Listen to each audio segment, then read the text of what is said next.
এই জন্যই বলে যে সময় যখন তোমার পক্ষে থাকবে তখন এমন কিছু করো না বা কারোর সাথে এমন ব্যবহার করবে না যে যখন সময় তোমার বিপক্ষে চলে যাবে তখন তোমার এগুলো মানিয়ে নিতে বা হজম করতে অসুবিধা হয়।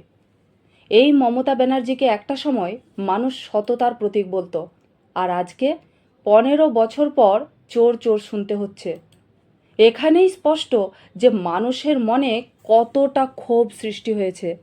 দীর্ঘদিনের চাপা ক্ষোভ থেকে মানুষ আজকে এরকম করছে। প্রধানমন্ত্রী নরেন্দ্র মোদী বাংলায় যখনই এসেছেন বেশ কয়েকবার তৃণমূল কংগ্রেসের ঝান্ডাধারীরা রাস্তায় মোদিজিকে দেখে কালো পতাকা দেখাতো, গো ব্যাক স্লোগান দিতেও দেখা যায়। আপনারাও দেখে থাকবেন নিশ্চয়। এতে মোদিজি একবার দুঃখ প্রকাশ করেছিলেন। উনি এই কথাটা বলেছিলেন যে আমি আসার সময় গো ব্যাক স্লোগান দিচ্ছে, কালো পতাকা দেখাচ্ছে। জানেন, যিনি বাংলার জন্য কোনো প্রত্যাশা না রেখে এতদিন শুধু উন্নয়নের কথা ভেবে গেছেন, সেখানে ওনাকে এইভাবে তৃণমূল কংগ্রেসের ঝান্ডাধারীরা আক্রমণ করবে এটা উনি ভাবেননি। নির্বাচন কমিশনার জ্ঞানেশ কুমারও যখন বাংলায় ভোটের আগে এসেছিলেন তখনও এই একই জিনিস সামনে এসেছিল। আপনারাও বলুন না কথাটা ঠিক না ভুল। উনি রাজনীতিতে থেকে বারবার ব্যক্তিগত আক্রমণ করার চেষ্টা করেছেন, কিন্তু কোনো লাভ হয়নি। রাষ্ট্রপতি দ্রৌপদী মুর্মুকেও অপমান করেছেন। কাজেই উনি যে নিকৃষ্টতার পরিচয় দিয়েছেন, তারপরেও কি করে উনি ভাবেন যে উনি সম্মান পাবেন? সম্মান দিলে না সম্মান পাবেন? ভাবতে অবাক লাগে যে এই মমতা ব্যানার্জির কিভাবে উত্থান হয়েছিল আর আজ কিভাবে পতন হলো। ভারতের ইতিহাসে এত অসম্মানিত আর এত অপমানিত কোনো মুখ্যমন্ত্রীকে আমি হতে দেখিনি।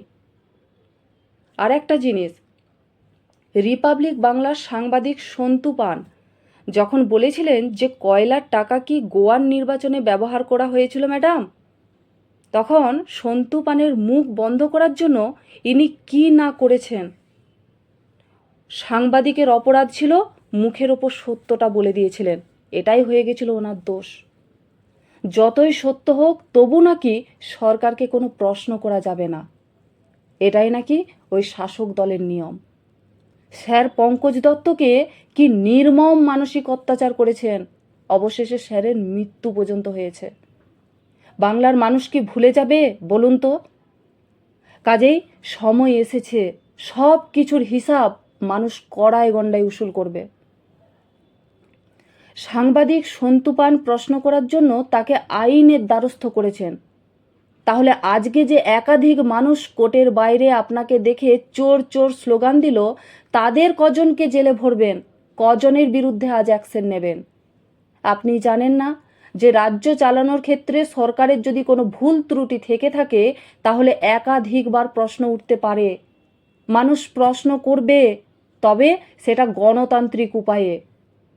আজকে রাজ্যটাকে যদি সঠিকভাবে রাখতেন তাহলে এমন দিন আসতো না। আজকে ওনার ব্যাক ফাইল খোলার সময় এসেছে। কর্মা ইজ ব্যাক। আপনি যা করবেন সেটাই ফেরত আসবে। প্রকৃতি কাউকে ছাড়ে না। ভালো মন্দের হিসাব কারোর মনে না থাকলেও প্রকৃতির কাছে সব হিসাব থাকে। প্রকৃতি আর সময় সবচেয়ে শক্তিশালী। উনি হয়তো ভাবতে পারেননি যে ধর্মের চাকাটা ওনার দিকে এইভাবে ঘুরে যাবে। চোর শব্দ শুনেও হাসি মুখে বেরোতে হচ্ছে, জয় শ্রীরাম শুনেও হাসি মুখে বেরোতে হচ্ছে। না পাচ্ছেন গিলতে, না পাচ্ছেন উগরাতে, সব দাঁড়িয়ে থেকে হজম করতে হচ্ছে। আর এটাই হচ্ছে ওনার কর্মফল। উনি স্বপ্নেও ভাবেননি যে এমন দিন আসবে। ক্ষমতার দম্ভে যারা অন্ধ হয়ে যায় তাদের শেষ পরিণতি এরকমই হয়।